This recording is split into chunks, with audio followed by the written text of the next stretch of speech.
the Quran is a man-made book that has a lot of changes, that it went through a process of early editing and redactions that continued for a while. We're not talking a couple of years, we're talking hundreds of years, and that more and more discoveries are supporting this particular theory now.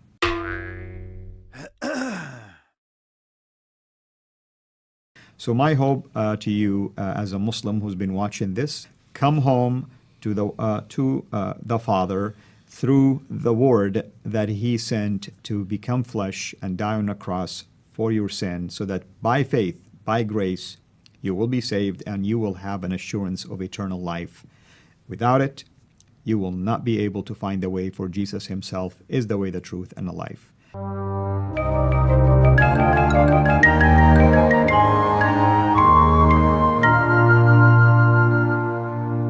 Hi everyone, I'm here with my friend Al Fadi, and we've just recorded a lot of shows about arguments for Islam, and I was with you on a show years ago that we recorded over Skype, but I've never seen your testimony, and I know that you're a former Muslim, that you grew up in Saudi Arabia.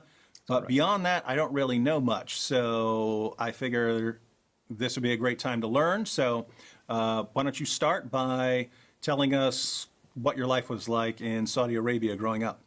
You're absolutely right. I am a former Muslim from Saudi. That's where I was born and raised. And as you know, brother, Saudi Arabia really has a special place when it comes to Islam, simply because it's the birthplace of Islam.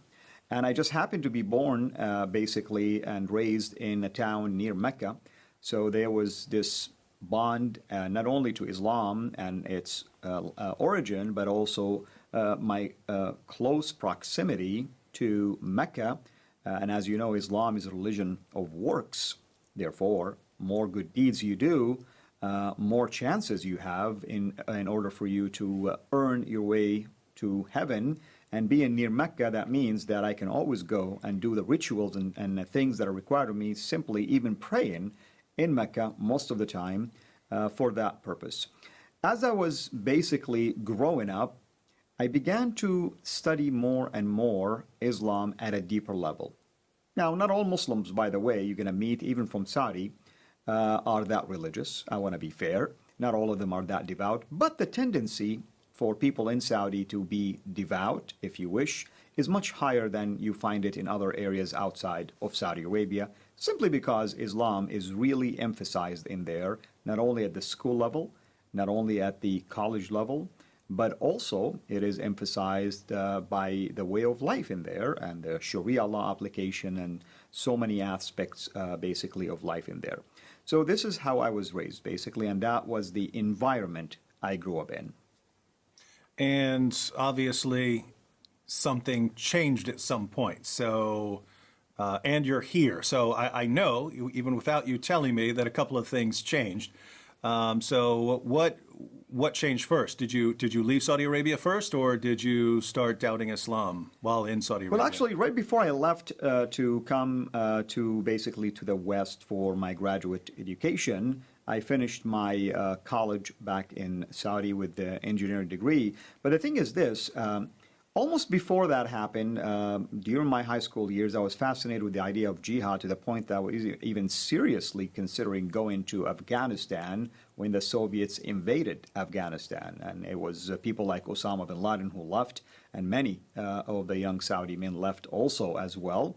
And therefore, I was fascinated with this idea of not just fighting, but dying as a martyr for all these rewards that I was reading about when it comes to the rewards for martyrdom. But by the grace of God, I was basically prevented from doing so, and I finished my college.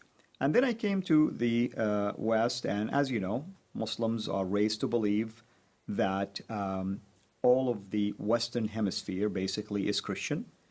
Maybe with the exception to few that might be Jews, but technically speaking, you are born into a religion called Christianity. And this religion happened to be the one right before Islam. Therefore, it's canceled, it's obsolete. But at the same time, Christians who live in the West, they're immoral. Why? Because their Bible has been corrupted, and evidenced by the fact that they have nightclubs, have bars, and you watch, movies, and you assume that this is the culture at large as a result of this. So I came to the West with that mindset. But it's almost like within the first month, believe it or not, I just struggled with the use of idioms, and that led me into basically getting connected through some of the campus ministries with a family that was a born-again believer. That was the first time I've ever heard of such a thing when we were having this spiritual discussions. And it was through that process that my mind began to shift into basically a willingness and also just the desire to learn more about this Christianity that I knew nothing about. Initially, my intent was to convert people to Islam. I didn't really want to learn about it for the sake of leaving Islam, but that's how the process began. Wait, so you got involved with Christians because you're trying to work on your English speaking abilities? My English, exactly.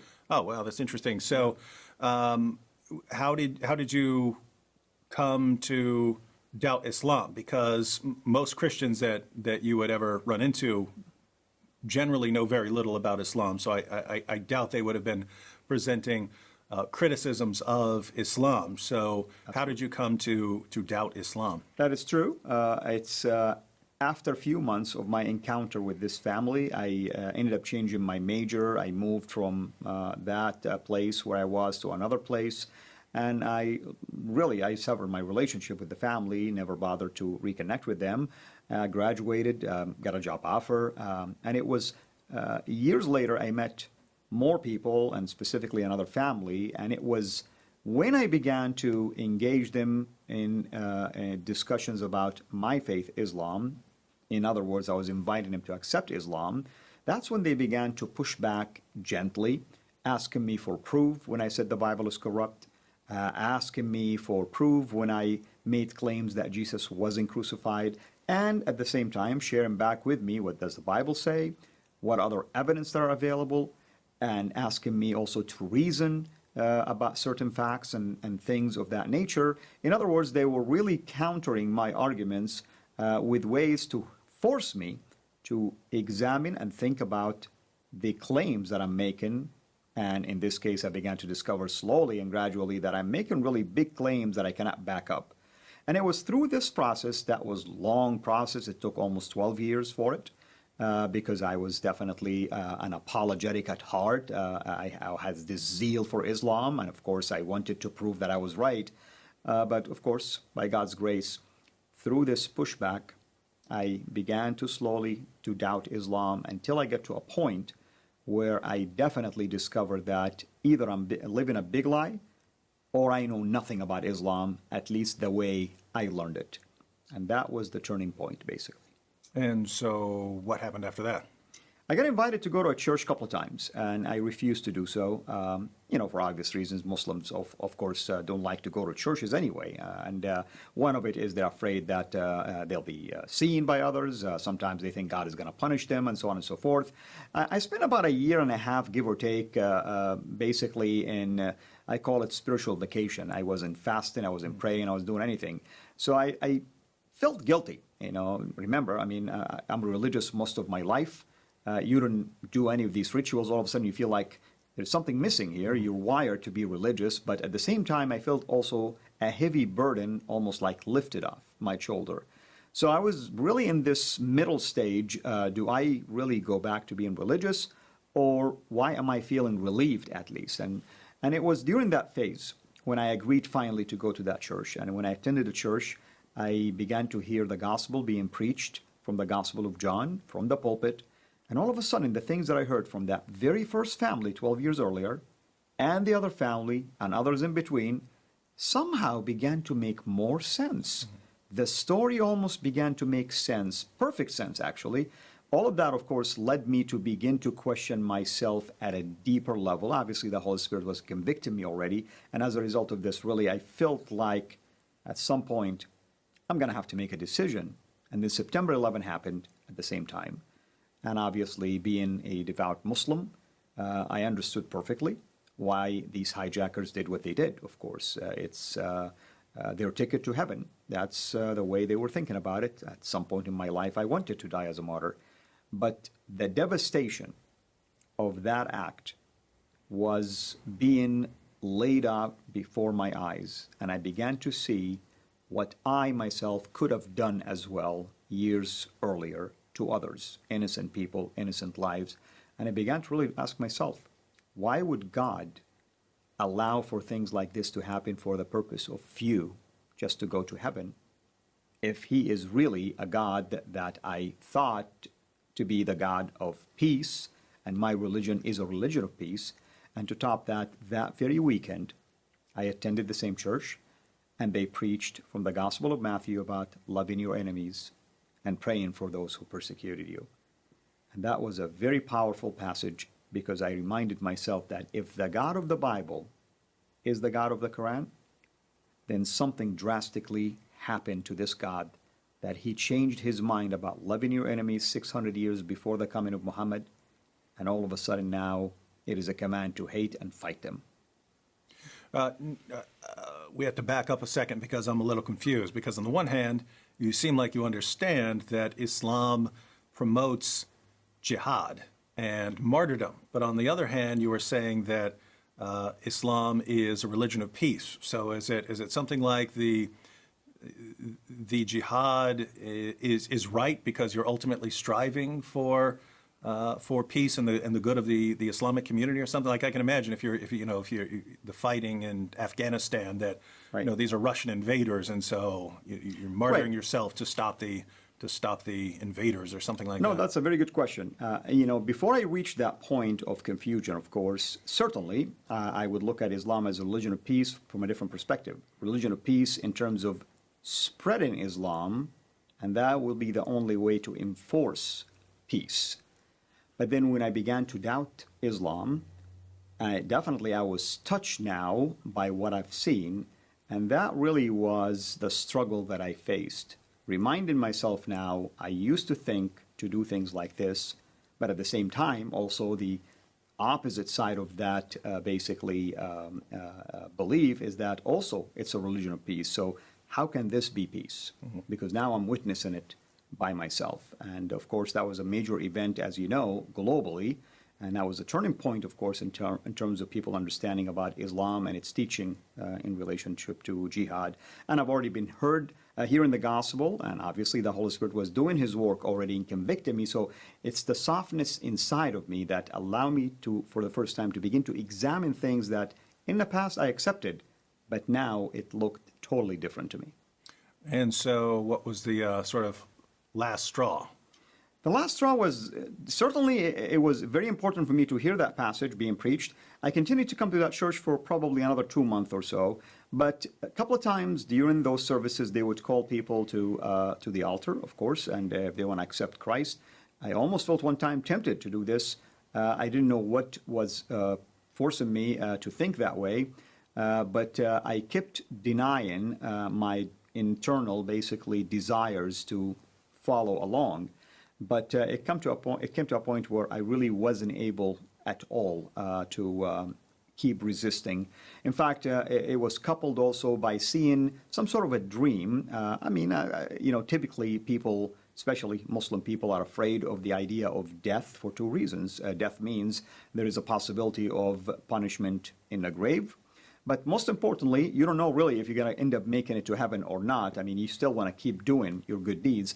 And the dream that I was getting actually was strange, that I died, and I'm standing before the throne of God, and he's asking me one question: why have you rejected my son? And that was a question I didn't know the answer to, yet at the same time I was already attending the church, and I'm hearing about the son already, and I've seen people accepting the son.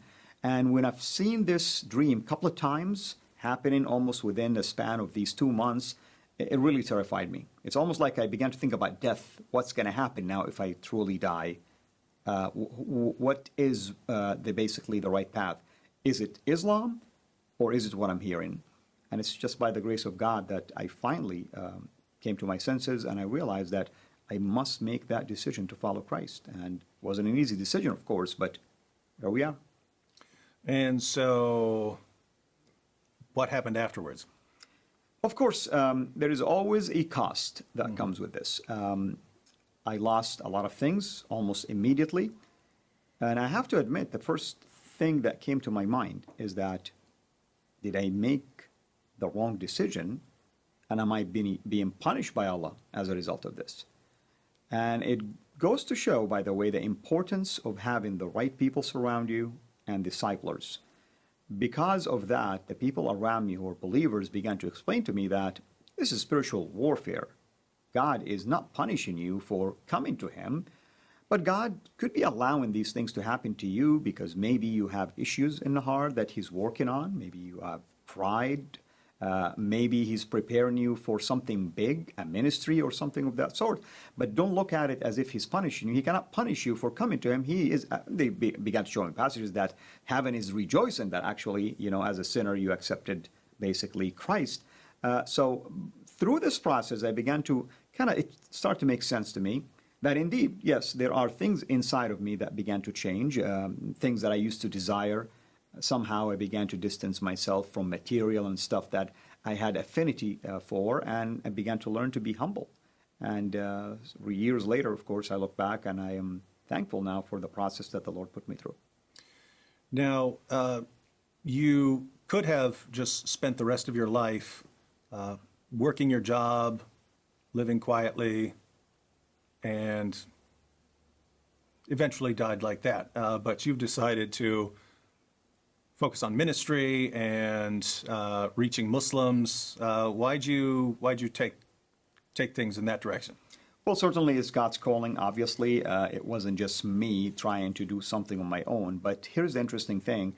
I remember the first maybe a few weeks after I became a believer, I was asking God, why did you make me a Muslim all of these years, denying me to know you since day one? Of course, little that I knew that the Lord actually had a ministry for me, and all of these years are not a waste.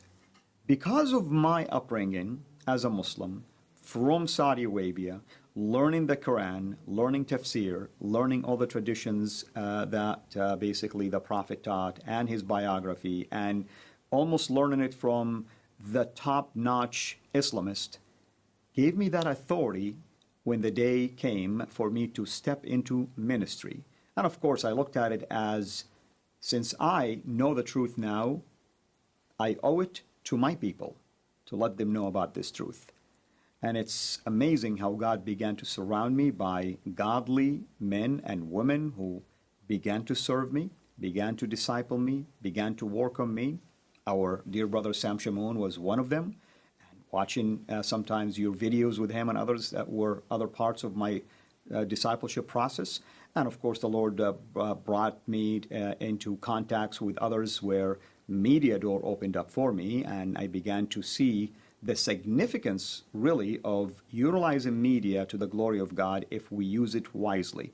Because I cannot multiply myself, you cannot multiply yourself, but the message could be spread to millions upon millions of Muslims. And that's really how I began to get involved with ministry that grew from just one-on-one to teaching at Sunday schools to teaching seminars, and all of a sudden get involved with satellite TV, and now my own, of course, website, videos, radio show, and the likes, basically. One last question. You mentioned a situation where you saw the 9/11 attacks and decided to rethink things more carefully. I know there are lots of Muslims in the world today who are in that situation because they've seen a lot more than just 9/11. They're seeing what people are doing in the name of Allah around the world. Even right now during Ramadan, they're seeing the constant bombings, the suicide attacks, and so on. And many of them still believe in Islam, but this can become a time of reflection for them, a time to think to themselves, is this religion true? Is all of this based on Islam, and is Islam true?